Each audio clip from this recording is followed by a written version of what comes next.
আজকে যারা বেশ কিছুদিন ধরে বিজেপি করত তারা আজকে আমাদের মামাটি মানুষের সরকারের উন্নয়ন সামিল হতে আজকে আমাদের তৃণমূল কংগ্রেসে যোগদান করলেন।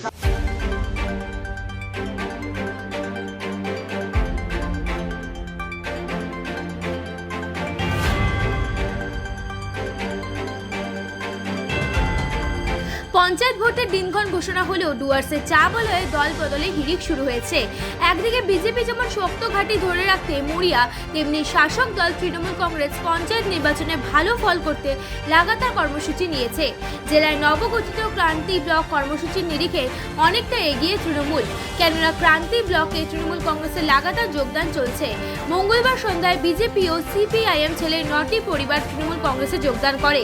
ক্রান্তি ব্লকের চেংরাবাড়ি গ্রাম পঞ্চায়েতের পূর্ব দোলাইগাঁও এলাকায় এই যোগদান সভায় যোগদানকারীদের হাতে দলীয় পতাকা তুলে দেন ক্রান্তি ব্লক তৃণমূল কংগ্রেসের সভাপতি মহাদেব রায়। এছাড়া উপস্থিত ছিলেন ক্রান্তি পঞ্চায়েত সমিতির সভাপতি পঞ্চানন রায়, অঞ্চল সভাপতি আব্দুল সামেদ সহ অনেকে।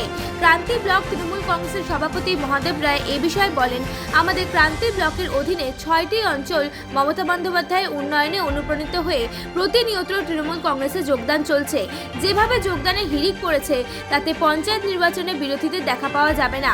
অন্যদিকে এক যোগদানকারী এ বিষয়ে জানান, রাজ্য সরকারের একাধিক সরকারি কর্মচারী সুবিধা পাচ্ছি, এরকম মুখ্যমন্ত্রী হয়তো আর পাওয়া যাবে না, তাই তাদের তৃণমূল কংগ্রেসে যোগদান।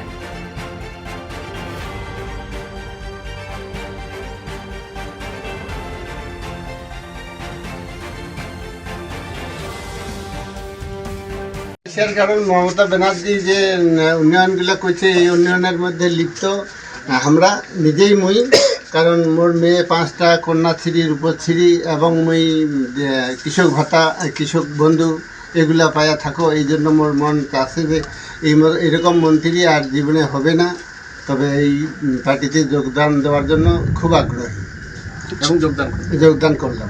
ধন্যবাদ। আজকে আমাদের ক্রান্তি ব্লকের চেংমারি অঞ্চলের 202 নম্বর বুথের আজকে যারা বেশ কিছুদিন ধরে বিজেপি করত তারা আজকে আমাদের মামাটি মানুষের সরকারের উন্নয়ন সামিল হতে আজকে আমাদের তৃণমূল কংগ্রেসে যোগদান করলেন। এবং শুধু আজকেই নয়, আমাদের পরপর এখানে এই বুথে বেশ কয়েকটা আমাদের জয়েনিং সভা এখানে হয়েছে। তাই আজকের এই জয়েনিং সভায় যারা আমাদের নতুনভাবে যোগদান করলেন তাদেরকে আমরা ক্রান্তি ব্লক তৃণমূল কংগ্রেসের পক্ষ থেকে আমরা তাদেরকে স্বাগত জানাচ্ছি। আগামী দিন তারা তৃণমূল কংগ্রেসকে শক্তিশালী করবার জন্য এবং মামাটি মানুষের সরকারের উন্নয়নকে আরও বেশি করে ঘরে ঘরে পৌঁছে দেওয়ার জন্য তারা সহযোগিতা করবেন। তাই আমরা তাদেরকে আজকে স্বাগত জানাই, তাদের হাতে আজকে আমরা দলীয় পতাকা তুলে দিই।